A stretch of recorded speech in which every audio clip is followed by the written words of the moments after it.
샬롬 찬양함으로 창세기 강의 120번째 시작합니다. 험한 십자가의 능력 있네. 이 찬양은 저에게 참 특별한 찬양인데요. 대학교 1학년 때 인격적으로 주님 영접하고 은혜 받을 때 어떤 머리 희끗희끗한 목사님이 찬양하는 걸 봤습니다. 들었습니다. 이 찬양인데 그때 저도 생각했죠. 제가 믿음을 지키고 저의 나이가 됐을 때 나도 저렇게 찬양할 수 있으면 얼마나 좋을까. 근데 오늘 이렇게 찬양케 하신 하나님을 찬양하면서 정말 하나님 앞에 충성하는 종이 되길 소망합니다. 찬양합니다.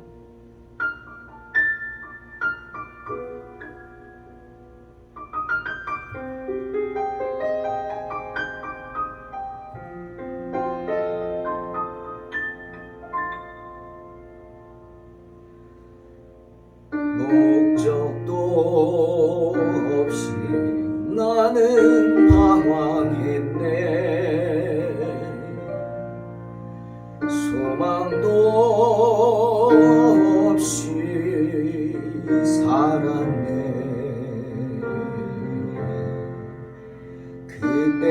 그때에 모자국 난 그 손길 나에게 새 생명 주셨네. 험한 십자가에 능력 있네. 거기서 나의 삶이 변했네. 찬양하리 주 이름 영원히. 주의 십자가 능력 있네. 나는 믿네. 갈보리 언덕 십자가. 나는 믿네. 그 누가 뭐라 해도 이 세상 다 지나고 끝날이 와도 험한 십자가 붙들겠네. 나는 믿네. 십자가에서 못 박힌 주 오늘도 새 삶을 주시네. 날 새롭게 하셨네. 나는 새 피조물 십자가 잡고 살아가리.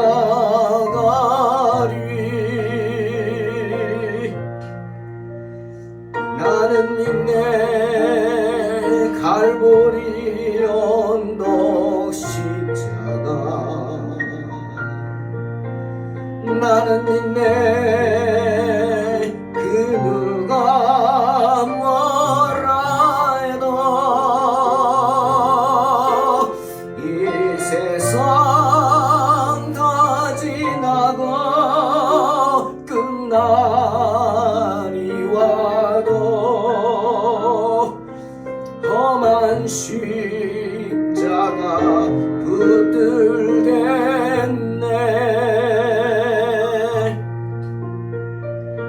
험한 십자가 붙들겠네.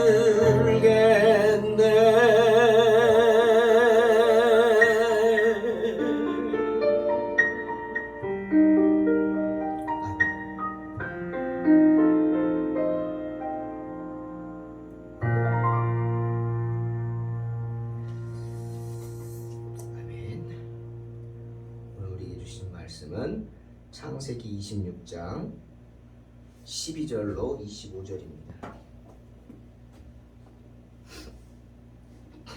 공독합니다.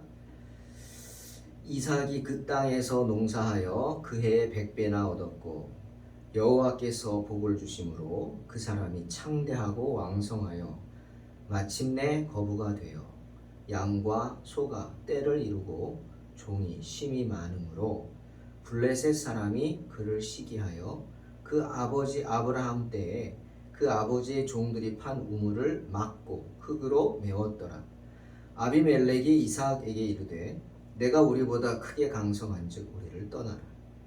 이삭이 그곳을 떠나 그랄 골짜기에 장막을 치고 거기 거류하며 그 아버지 아브라함 때에 팠던 우물들을 다시 팠으니 이는 아브라함이 죽은 후에 블레셋 사람이 그 우물들을 메웠음이라.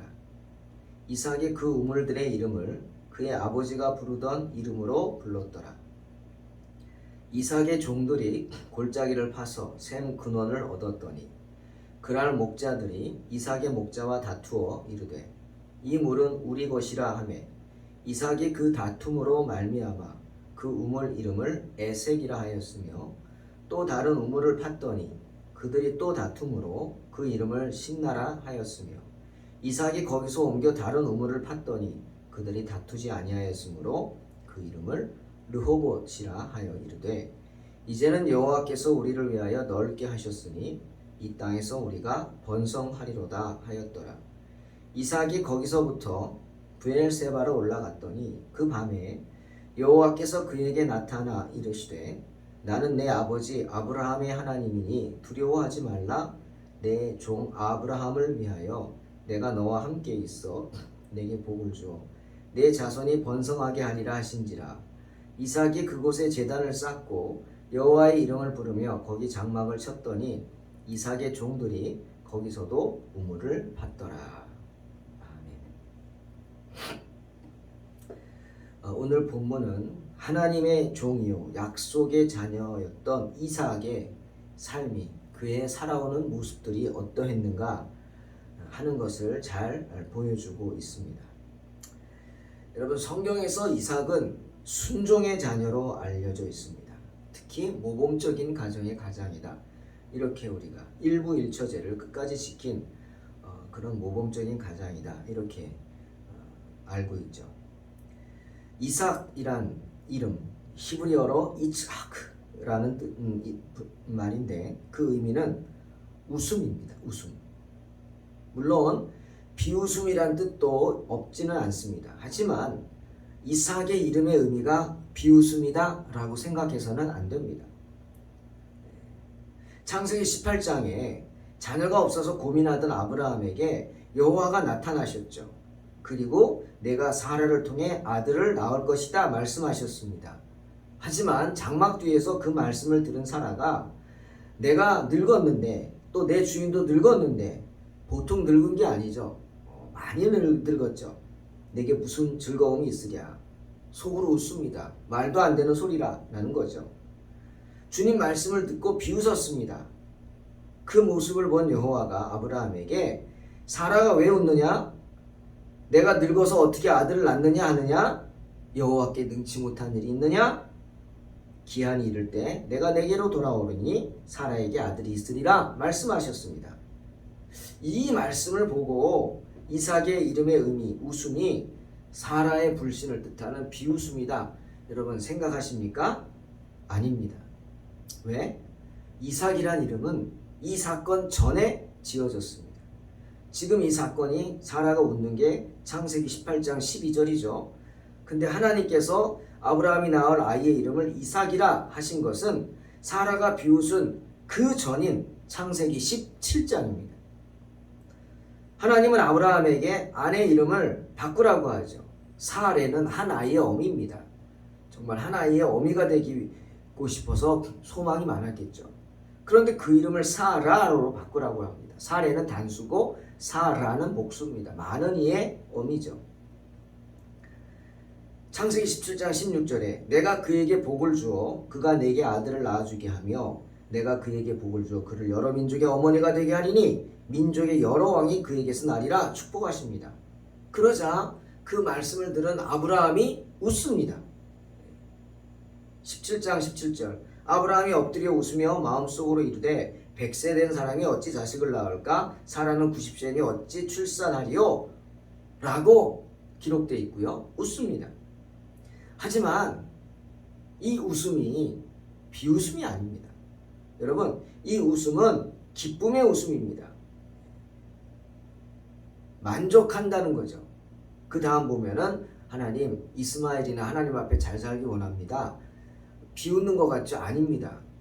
하나님 지금 주신 은혜도 이제는 많다는 겁니다. 지금까지 아들이 없어서 원망하고 불평했지만 아니 이제는 하나님이 이스마엘을 주셨습니다. 비록 내 불신으로 얻은 아들이지만 하나님 저 아들만도 괜찮습니다. 만족합니다. 그런 의미겠죠. 그리고 웃었어요. 왜? 그런 일이 있다면 얼마나 좋겠습니까? 그런 웃음입니다. 그런 일이 나에게 있다면 얼마나 내가 기쁘겠습니까? 주님 말씀 믿지 못해서 비웃는 게 아니라 신학자 매튜 헨리는 그렇게 말하죠. 이 웃음이 기쁨의 웃음이다 라고 합니다. 100세가 다 된 자신에게 아들이 생긴다? 너무 좋아서 웃은 것이라 합니다. 90세가 된 할머니 사라가 어떻게 아들을 낳을 수 있겠는가? 인간적으로는 불가능하죠. 하지만 하나님이면 불가능도 가능케 하십니다. 믿었습니다. 믿고 웃은 겁니다. 그러니 불신의 웃음이 아니라 큰 기쁨의 웃음입니다. 야, 하나님이 나에게 다시 이런 소망을 주시는구나. 나를 용서하시는구나. 불신의 아들 이스마엘을 낳았는데 그런 나를 용서하시고 다시 한번 하나님의 약속이 이루어지는구나. 기쁨입니다. 신앙의 기쁨이죠. 그 아브라함의 웃음을 기뻐하신 하나님이 19절에서 내 아내 사라가 내게 아들을 낳으리니 너는 그 이름을 이삭이라 하라 한 겁니다. 웃었지? 그 웃음이다. 비웃음이 아니라 기쁨의 웃음. 그리고 축복하시죠. 그와 내 언약을 세우리니 그의 후손에게 영원한 언약이 되리라. 여러분, 하나님은요 100세에 낳은 아브라함이 낳은 아들 이름을 이삭이라고 그냥 웃음이라고 지어만 주신 게 아니라 그 웃음 그대로 살게 하셨습니다. 이삭의 삶은 그 어떤 사람보다 사람들의 신앙의 사람들의 삶보다 평탄했죠. 그렇지 않습니까? 먼저 하나님은 이삭에게 큰 부를 주셨습니다. 12절에 오늘 이삭이 그 땅에서 농사하여 그의 100배나 얻었고 여호와께서 복을 주심으로 그 사람이 창대하고 왕성하여 마침내 거부가 되어 양과 소가 떼를 이루고 종이 심히 많았다 하시죠. 예? 어느 정도였느냐? 블레셋 사람이 그를 시기할 정도였어요. 그 아버지 아브라함 때 그 아버지의 종들이 판 모든 우물을 막고 흙으로 메울 정도였습니다. 심지어 여호와를 경외하는 아비멜렉이 두려워했어요. 야, 내가 우리보다 크게 강성하니까 우리 떠나라. 겁이 난 거죠. 그 정도로 하나님은 아브라함에게 큰 복을 주셨습니다. 가축이 많으니 그 가축을 치는 종들은 얼마나 많았겠습니까? 유사시에 그들은 다 이삭의 군병이 되지 않겠습니까? 아브라함에게도 목숨 걸고 따르는 전쟁에 참여한 용사가 318명이었어요. 이삭은 훨씬 더 많았겠죠. 그래서 아비멜렉이 두려워한 것입니다. 하나님의 뜻대로 살려고 하는 말씀에 순종하는 이삭에게 하나님이 엄청난 복을 주신 것입니다. 또 하나, 이삭은요 평화주의자였습니다. 하나님은 이삭에게 평화를 주셨습니다. 평화를 주실 뿐 아니라 이삭이 평화롭게 살게 하셨습니다. 네. 이삭은 피스메이커였죠. 그런 생각합니다. 다윗이 그렇게 성전 짓기를 사모했습니다. 하지만 성전은 못 지었죠. 솔로몬, 아들 솔로몬이 지었습니다. 네. 솔로몬은 평화라는 뜻이 있기도 합니다. 이름에. 왜 그랬어요? 하나님이 그 이유를 말씀하시죠. 이유가 뭡니까? 내 손에 너무 피를 많이 묻혔다는 겁니다. 네. 다윗은 왕국을 이루기 위해서 수많은 전쟁 속에 심지어 사람들이 사울이 죽은 자는 천천히요 다윗이 죽인 자는 만만이라 이렇게 할 정도로 엄청난 살생을 했습니다. 그는 피를 묻히면서 왕국을 이루었단 말이에요. 하나님은 기뻐하지 않으시는 거죠. 하나님이 성전 짓는 게 급하시겠습니까? 하나님의 백성 세우는 게 급하지? 그리고 하나님의 성전이 다툼 가운데 세워지기를 원하시겠습니까? 아니죠. 기도하는 가운데, 기쁨 가운데 지어져야 할 것입니다. 그래서 다윗은 안 된다는 거예요. 실제로 솔로몬이 성전을 지었지만 솔로몬이 한 것은 하나도 없었습니다. 그렇죠? 모든 것을 다 다윗이 준비했습니다. 성전에 들어가는 나무 하나까지도 다 다윗은 미리 백향목을 심고 재배하고 계약하고 그것을 가져다가 솔로몬은 지었을 뿐입니다. 하나님은 평화를 좋아하십니다. 때문에 이삭에게 평화를 주셨어요. 이삭은 피스메이커였어요. 가는 곳마다 어떤 경우에도 다투지 않았습니다. 심지어 시비를 걸며 싸움을 걸던 블레셋인들이 야, 우리가 너무했나 보다 라고 생각할 정도였어요. 그래서 물러설 정도였습니다.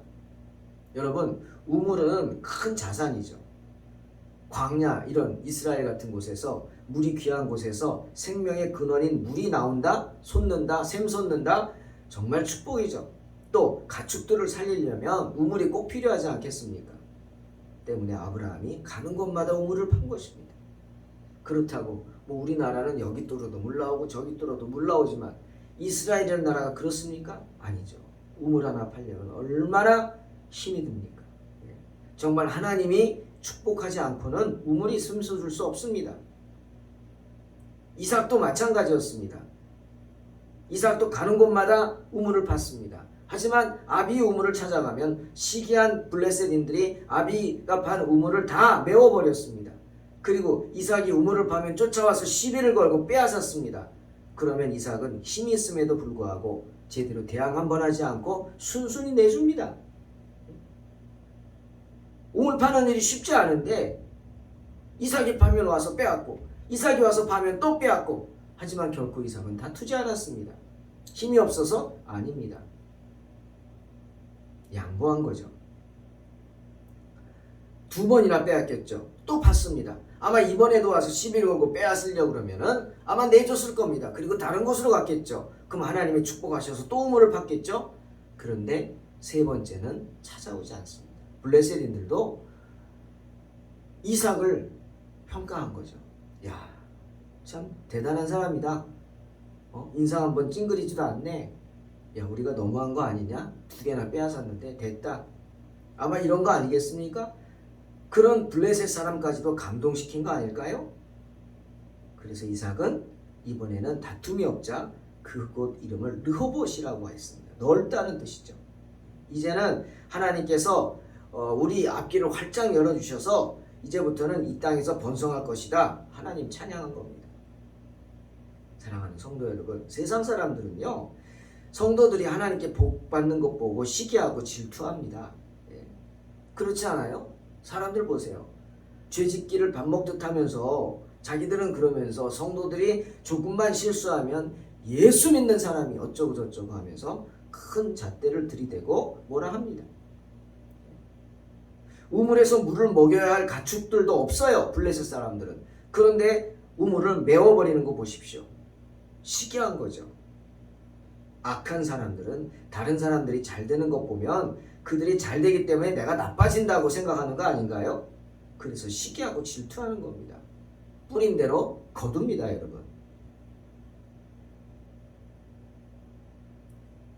때문에 성도를 이 세상에서 나그네라고 하는 겁니다.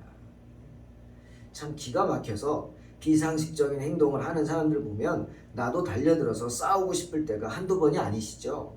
하지만 참아야 합니다. 베드로가 충고하죠.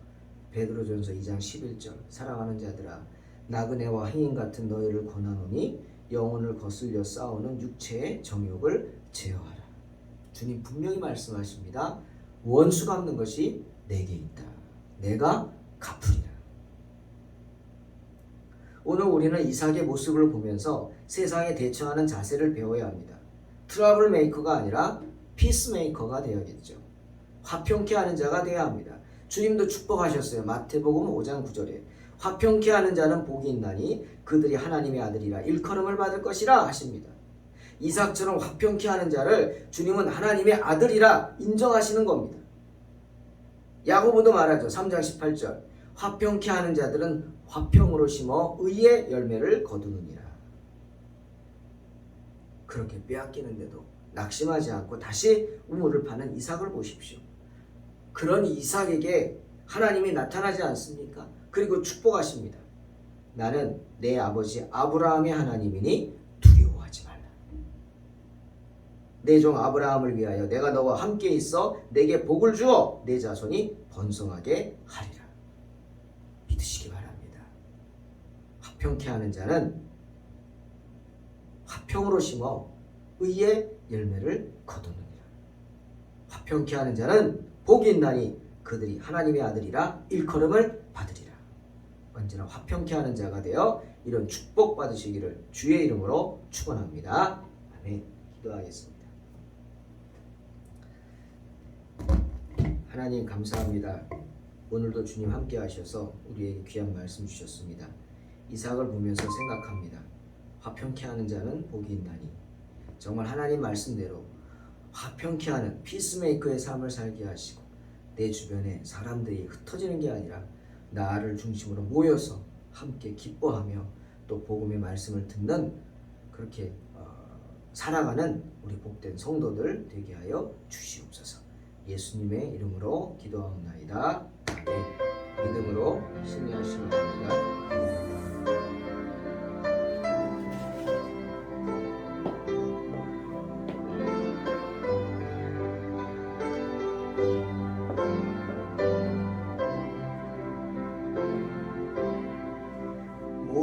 목적도 없이 나는 방황했네.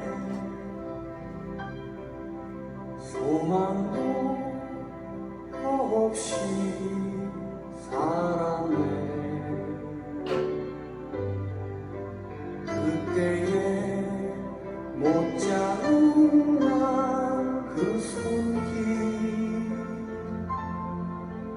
나에게 새 생명 주셨네.